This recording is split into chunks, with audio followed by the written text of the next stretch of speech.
சிதைக்கப்பட்ட மனித மிருகங்களால் சிதைக்கப்பட்ட அப்பாவி சிறுமிகளுக்கும்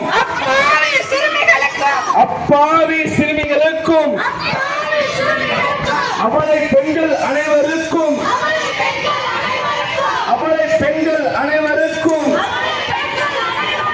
நீதி கேட்கும் பேரணி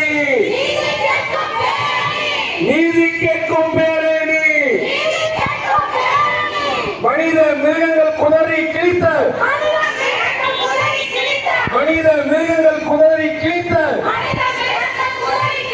அப்பாவி கோவை சிறுமி அநீதியை கண்டித்து ஆர்த்தெழுந்த பேரணி தூக்கிலீடு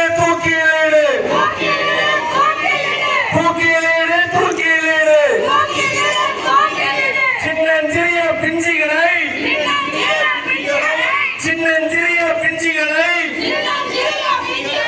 சீரழிக்கும் கைவர்களை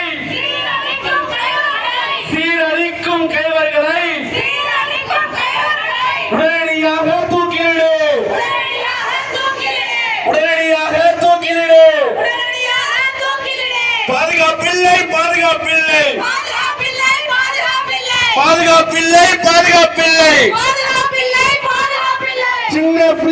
பாதுகாப்பில்லை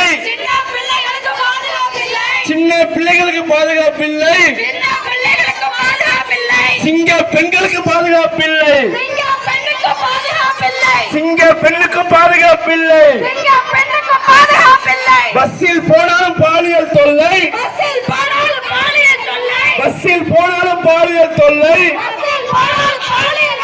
பாத்ரூம் போனாலும் பாலியல் தொல்லை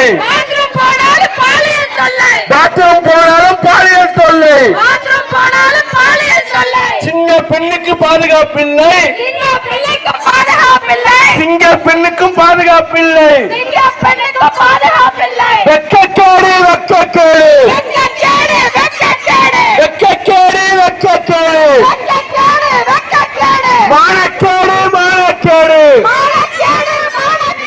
வெட்கக்கேடு மானக்கேடு சிறுமிகளை சீரழிக்கும்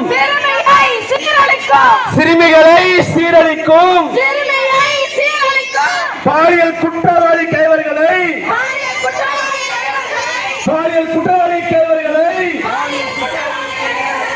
உடனடியாக தூக்கிலிடு. தமிழக அரசு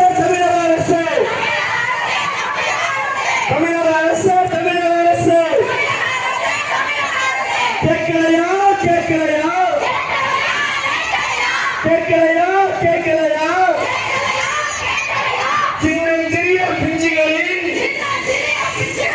சின்னஞ்சிறிய பிஞ்சுகளின் அழுகுரல்கள் கேட்கலையா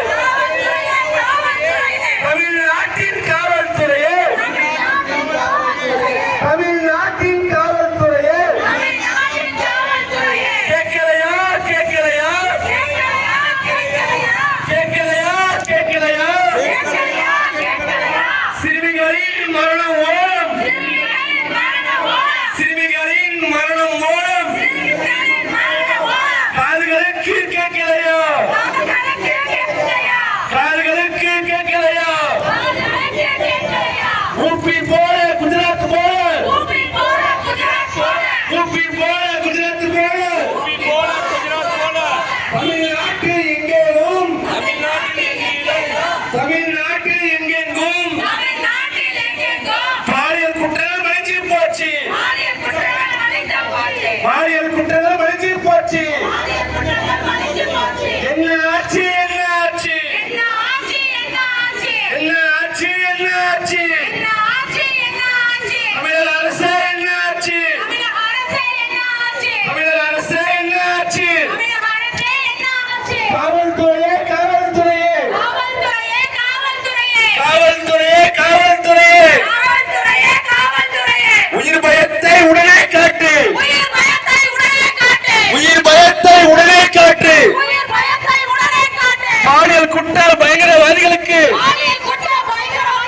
பாலியல் குற்ற பயங்கரவாதிகளுக்கு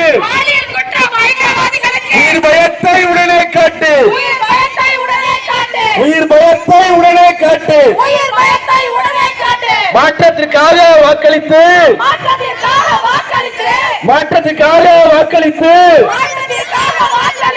பதவியை கொடுத்த மக்களுக்கு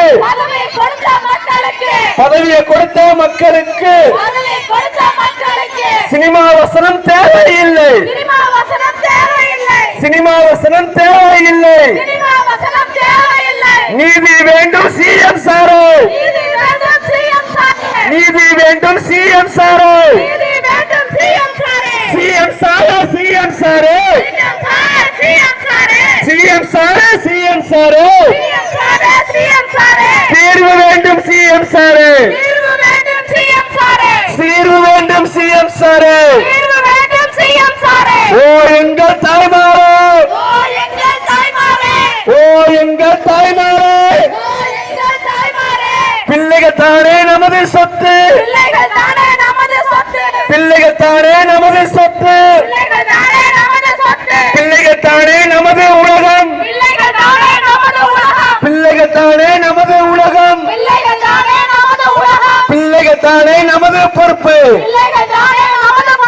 நமது பிள்ளை நமது பொறுப்பு. Good touch bad touch. Good touch bad touch. விளக்கம் சொன்னது போதும் போதும். விளக்கம் சொன்னது போதும் போதும். அந்நிய ஆண் என்றாலே, அந்நிய ஆண் என்றாலே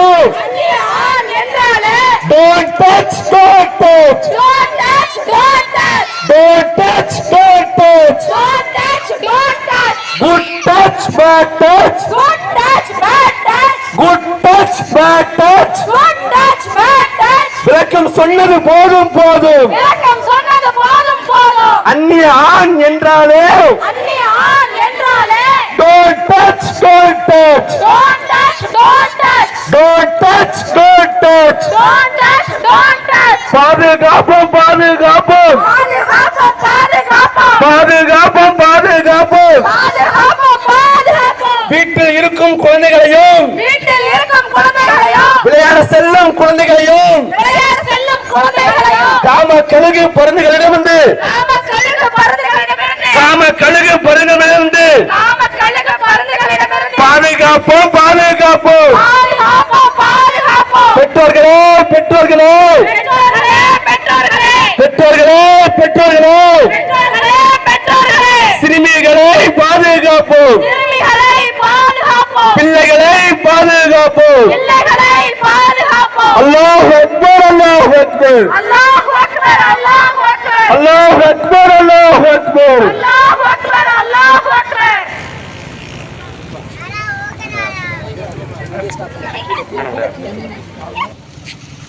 இன்றைக்கு பேரணியாக இந்த இடத்திலே பெரும் கூட்டமாக நிற்பதற்கு என்ன காரணம் என்றால், தமிழகத்திலே தொடர்ந்து வரும் சின்ன பிள்ளைகள் மற்றும் பெண்களுக்கு எதிரான பாலியல் வன்கொடுமை மற்றும் பாலியல் சீண்டலுக்கு எதிரான விழிப்புணர்வு பேரணி மற்றும் கண்டன ஆர்ப்பாட்டமும் தற்போது நடைபெறுகின்றது. 2 வாரத்திற்கு முன்பாக கோவை மாவட்டத்திலே சூலூர் என்ற ஊரிலே 10 வயது உடைய ஒரு சிறுமி, அந்த சிறுமியினால் அறியப்பட்ட 2 கயவர்களால், மனித மிருகத்தினால்,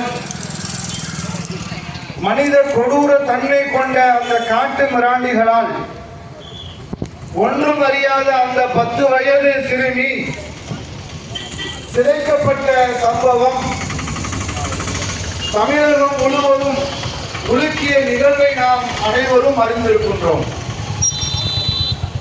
இதுபோன்று இன்றைய சூழலில் பெண் பிள்ளைகளுக்கு எதிராக நடைபெறுகின்ற பாலியல் சீண்டுதல் என்பது, பாலியல் வன்கொடுமை என்பது தொடர்கதையான ஒரு நிகழ்வாக இருப்பதை நாம ஒவ்வொரு நாளும் அறிந்து வருகின்றோம். எந்த அளவிற்கு இந்த பிரச்சனை நிலை இருக்கிறது என்று சொன்னால், ஒரு மாத காலத்திலே தமிழகத்திலே பல்வேறான இடங்களில் சின்ன பிள்ளைகளுக்கு எதிராக நடைபெறுகிற இந்த பாலியல் வன்கொடுமை என்பது இன்றைக்கு பலரையும் பயத்தில் உள்ளாக்கக்கூடிய நிகழ்வாக இன்றைக்கு இருப்பதை பார்க்கிறோம். 2 தினத்திற்கு முன்பாக சென்னை கூடுவாஞ்சேரியிலே 3 வயது ஒரு சிறுமி, பச்சிளம் பிள்ளை, ஒன்றும் அறியாத ஒரு பாலகன்,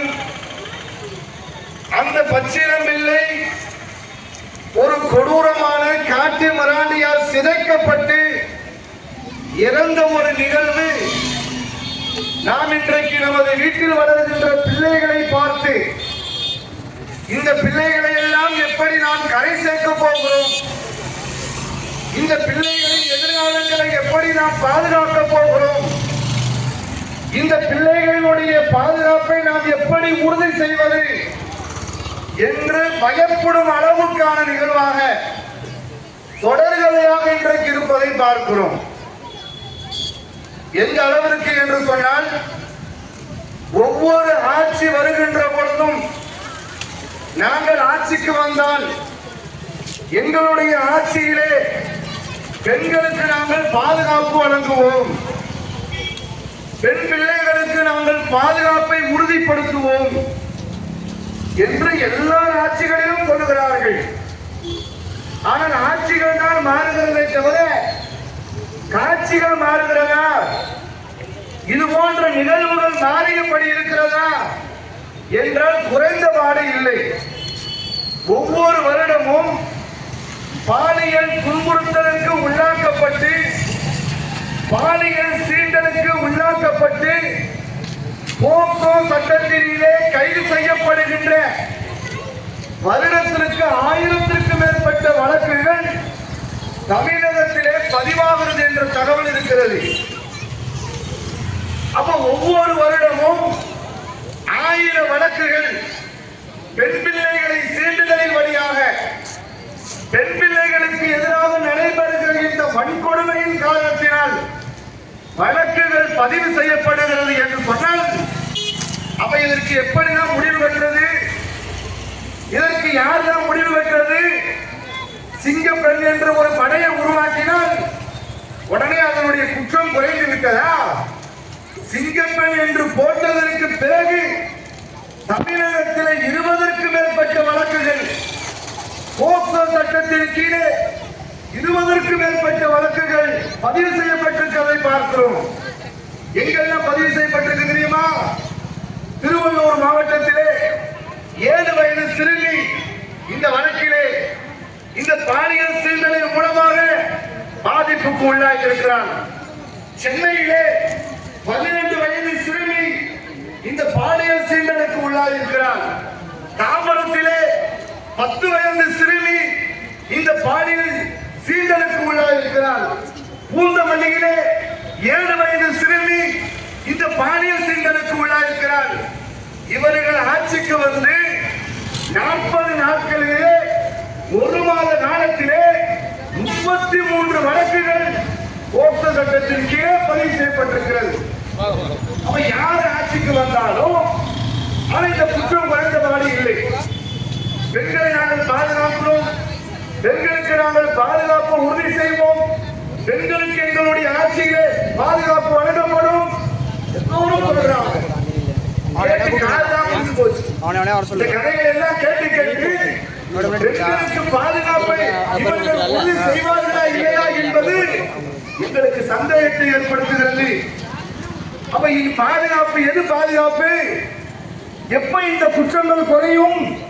குற்றங்கள் குறைய வேண்டும் என்று சொன்னால் தண்டனைகள் கடுமையாக்கப்பட வேண்டும். எங்கு தண்டனை கடுமையாக்கப்படுகிறதோ அங்கு குற்றங்கள் குறையும். இந்தியாவிலே பெண்களுக்கு எதிராக பெண் பிள்ளைகளுக்கு எதிராக நடைபெற்ற குற்றம் 1-2 காஷ்மீரிலே ஆசிபா என்ற ஒரு பெண், ஒரு 8 வயது இருக்கிற ஒரு சிறுமி தன் தொலைந்து போன குதிரையை தேடி அந்த காஷ்மீரிலே ஒரு காட்டிற்குள்ளே செல்கிறார். அந்த சிறுமியை கடத்தி கோயிலுடைய கருவறைக்கு பின்னால் வைத்து 15 நாள் அந்த பிள்ளையை 4 கயவர்கள் 4 அயோக்கியர்கள் உடம்புடைய முதுகெலும் எல்லாம் உடைத்து விட்டு அந்த பிள்ளையினுடைய வாழ்க்கையை சிதைத்தார்களே. இந்தியாவில் அவர்களுக்கு கடுமையான தண்டனைகள் வழங்கப்பட்டதா? அதே போன்று நிர்பயா என்ற ஒரு பெண்மணி டெல்லியிலே பேருந்திலே செல்கிறாள். தன்னுடைய ஆண் நண்பனோடு பஸ்ஸிலே சென்று கொண்டிருக்கிற பொழுது அங்கிருந்த ஒரு 4 இளைஞர்கள் அந்த நிர்பயா என்ற பெண்ணை பஸ்ஸில் இருந்து கீழே தள்ளி அவளை பாலியல் சீண்டலை உள்ளாக்கி அந்த பெண்ணை கொடூரமான முறையிலே கற்பழித்தார்கள். அந்த கயவர்களுக்கு இந்தியாவிலே கடுமையான தண்டனைகள், கொடூரமான தண்டனைகள், உலகமே உற்றுநோக்க தண்டனைகள் இவர்களுக்கு வழங்கப்பட்டிருந்தால் இன்றைக்கு தொடர் கடையாக ஆயிருக்குமா? இன்னைக்கு ஒரு பிள்ளையின் மீது கை வைக்கக்கூடியவன் சர்வ சாதாரணமாக ஒரு பிள்ளையை நினைத்து பார்ப்பானா? தண்டனை எல்லாம் என்ன தண்டனையா இருக்கு? இதுல கைது செய்யப்படக்கூடியவன் பாருங்களேன், அவன் மூஞ்ச மறைச்சு அவன் என்னமோ பெரிய உலகத்துல தியாகம் பண்ண மாதிரி, அவன் மூஞ்ச உலகத்துல எவனுக்கும் தெரியக்கூடாதுங்கிற மாதிரி. இந்த செலிபிரிட்டி எல்லாம் பெரிய பெரிய மக்களால் அறியப்பட்டவர்கள் எப்படி போவாங்க தெரியுமா? முகத்துல முகமூடிய மாட்டிக்கிட்டு ஏதாவது மாஸ்க் மாட்டிட்டு போவாங்க. ஏன்னா மக்கள் எல்லாம் வந்து கூடி கையை கூட்டுருவாங்க, அவங்க கூடிடுவாங்க. அந்த மாதிரி ஒரு கொலை குற்றவாளிய, ஒரு நாட்டினுடைய குழந்தைகளுடைய வாழ்க்கை எதிர்காலத்தை சிதைத்தவன எதுக்கு முகத்தை மறைச்சு கொண்டு போறீங்க? எதுக்கு முகத்தை மறைத்து கொண்டு போறீங்க? முகத்தை மறைச்சு கொண்டு போய் அவனை சிறையில் அடைத்தால் 4 வருஷம் சிறை தண்டனை, 5 வருடம் சிறை தண்டனை, 15 வருடம் சிறை தண்டனை போதுமா? இந்த ஆண்டு கணக்கிலே சிறை தண்டனை கொடுப்பதனால் குற்றங்கள் குறைந்திருக்கிறதா? குற்றங்களுடைய குறைபாடுகள் நாளுக்கு நாள் குறைந்திருக்கிறதா என்று கேட்டால் குறைந்தபாடு இல்லை. அப்ப தண்டனை என்பது எப்படி இருக்கணும்? உலகத்துல ஒரு பிள்ளை மீது கையை வைத்தால் அடுத்தவருக்கு பயப்படுவாங்க. அந்த மாதிரியான ஒரு தண்டனையாக இருக்கணும். உலக அரங்கில் இன்றைக்கு இஸ்லாமிய நாடுகளில் வழங்கப்படுகிற தண்டனைகளை பற்றி இன்றைக்கு பாதிக்கப்பட்டவன் பேசுகிறான். தண்டனையுடைய முடிவை யார் எழுதணும் தெரியுமா? தண்டனையுடைய முடிவை யார் எழுதணும்? பாதிக்கப்பட்டவன் கேட்கணும். பெண் பிள்ளை இறந்தவன் போய் கேட்கணும்.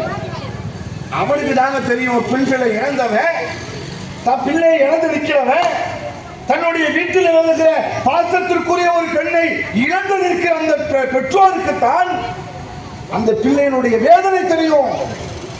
அவங்கிட்ட கேட்கப்படுகிறதா? அவங்கிட்ட கேட்டாலும் சொல்லுவான் என்ன தண்டனை கொடுக்கணும். சேலம் மாவட்டத்தில் மேட்டூர் என்ற ஒரு பகுதியில் பாலியல் துன்புறுத்தல் மூலமாக ஒரு பெண் பிள்ளை இறந்து போறான். இப்ப கொடுமையான நிகழ்வு. அதுல போய் அந்த பெற்றோரிடத்தில் பேட்டி எடுக்கிறார்கள். அதுல அந்த பெற்றோர் கொடுத்த பேட்டி என்ன தெரியுமா? இதை கேளுங்க.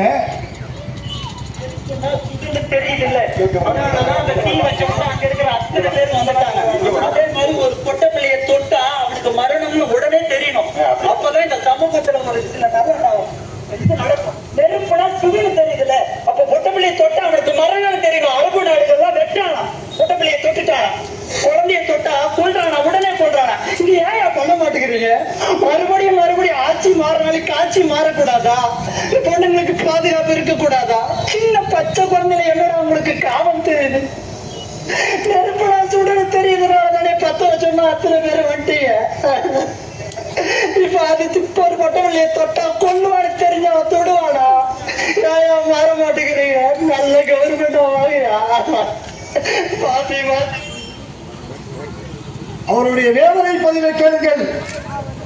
அட, ஒரு பெண் பிள்ளையை தீண்டினால் பாலியல் துன்புறுத்தலின் வழியாக ஒரு பெண் பிள்ளை கொல்லப்பட்டால் அவனுக்கு கொலைதான், மரண தண்டனை தான் முடிவு என்று எழுதப்பட்டால் இந்த நிகழ்வு குறையுமா இல்லையா?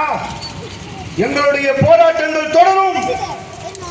இது போன்ற மரண தண்டனைகள், இது போன்ற குற்ற செயல்கள் செய்யக்கூடிய அயோக்கியர்களுக்கு மரண தண்டனை வழங்குகிற வரைக்கும் எங்களுடைய போராட்டங்களை நாங்கள் தொடர்ந்து கொண்டே இருப்போம். இது விழிப்புணர்வு போராட்டம் தான்.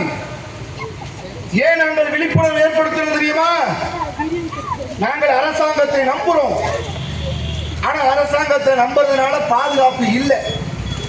எல்லாரும் வராங்க, பாதுகாப்பு பாதுகாப்புங்கிறாங்க. ஆனா இவ்வளவு பெண் பிள்ளைகள் பாதிக்கப்பட்டும் சிஎம் சார் வாயை திறக்கல. தேர்தல் பிரச்சாரத்தில் அவ்வளவு வாய் பேசினாரு. தேர்தல் பிரச்சாரத்தின் போது என்னென்னமோ பட டைலாக்லாம் விட்டாரு. ஆனால் தேர்தல் முடிவுக்கு பிறகு, ஆட்சிக்கு வந்ததற்கு பிறகு இந்த பெண் பிள்ளைகளுக்காக குரல் கொடுப்பாரா என்று பார்த்தால் நாய் கூட திறக்கல. என்ன தண்டனை வழங்கப்படும் கூட சொல்லல. அப்ப நாங்க முடிவு பண்ணிட்டோம், இனி இந்த அரசாங்கத்தின் பாதுகாப்பை நம்புறதுல நமக்கு எந்த பிரயோஜனமும் இல்லை. நம்ம வீட்டில் வளர்கிற பிள்ளைகளை பாதுகாக்க வேண்டும். நாம் நம் வீட்டில் வளர்கிற பிள்ளைகளின் பாதுகாப்பை உறுதி செய்ய வேண்டும். எப்படி உறுதி செய்யறது? இந்த குற்ற செயல் எல்லாம் எதனால நடக்குது? இந்த மாதிரியான விஷயங்களை எல்லாம் நார்மல் பர்சன் யாரும் பண்றது இல்லை. நடுநிலையா இருக்கிறான், சுய சிந்தனையோட இருக்கிறான். அவங்க யாரும் இப்படி பண்றது இல்லை. யார் இதெல்லாம் செய்யறது? போதை. முதல்ல தமிழகத்தில் ஒழிக்கப்பட வேண்டியது போதை. ஆனா போதை ஒழிக்கப்படுறது கேட்டா 700 மதுக்கடைகளை நாங்கள் மூட போறோம்.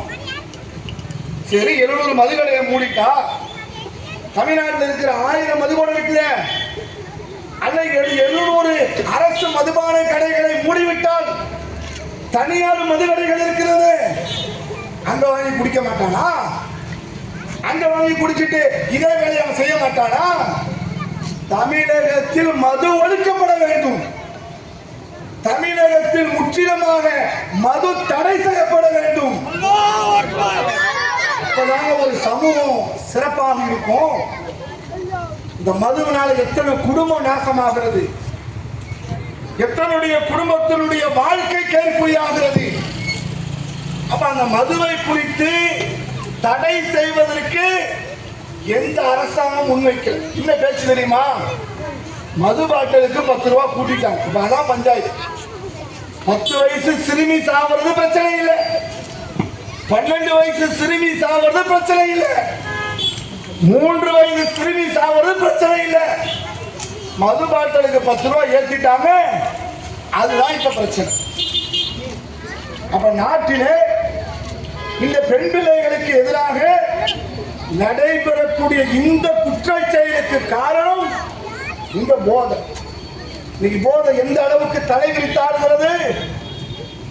12 வயசு 13 வயது பள்ளி கல்லூரி மாணவர்கள் எல்லாம், பள்ளிக்கூடத்தில் படிக்கிற மாணவர்கள் உட்பட இந்த போதைப் பொருட்களுக்கு அடிமையாக இருக்கிறார்கள். அப்ப போதைகளை முதலில் ஒழிக்கப்பட வேண்டும். அதே போன்று இந்த பெண் பிள்ளைகளுக்கு விழிப்புணர்வை உண்டாக்கும் பொழுது குட் டச் பேட் டச் அப்படின்னு சொல்லி கொடுக்கிறோம். குட் டச் என்னவா? ஒரு ஆள் கை கொடுக்கிறார், கையை கொடுத்து நல விசாரிச்சா குட் டச். அதே கை வைக்கக்கூடிய சில பகுதிகள் கையை வைக்கிறார், அது பேட் டச்.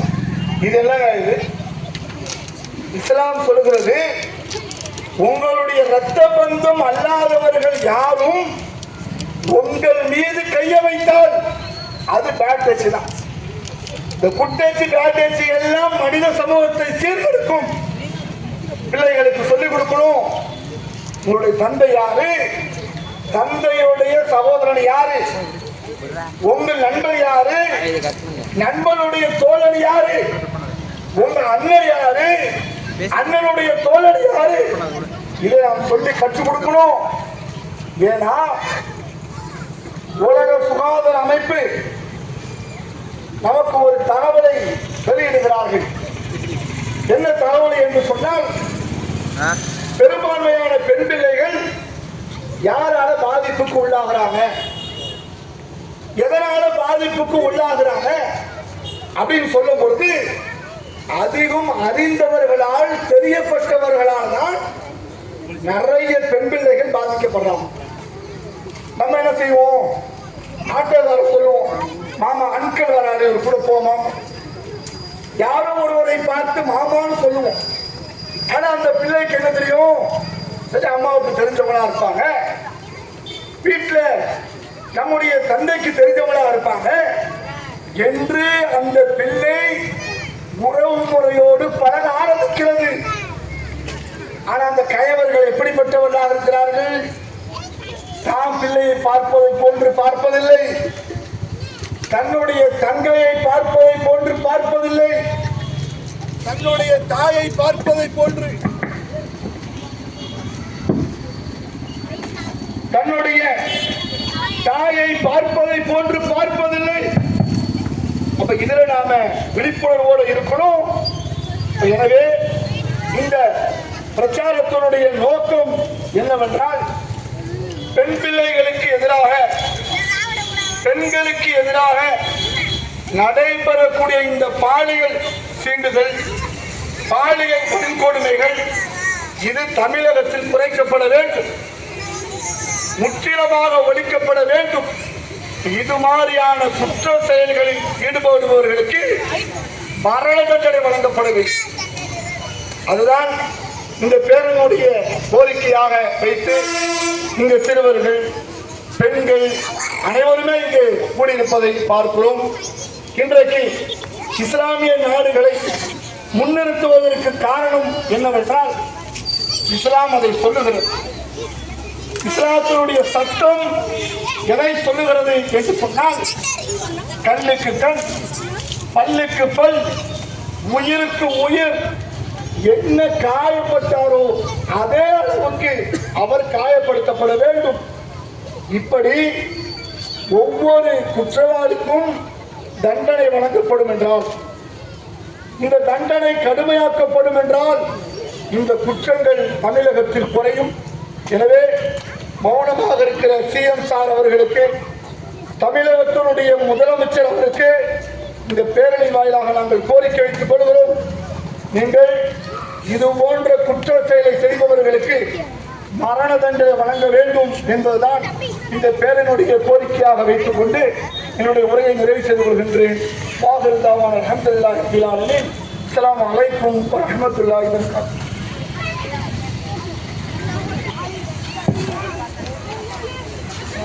அஸ்ஸலாமு அலைக்கும் வரஹ்மத்துல்லாஹி வபரகாத்துஹு.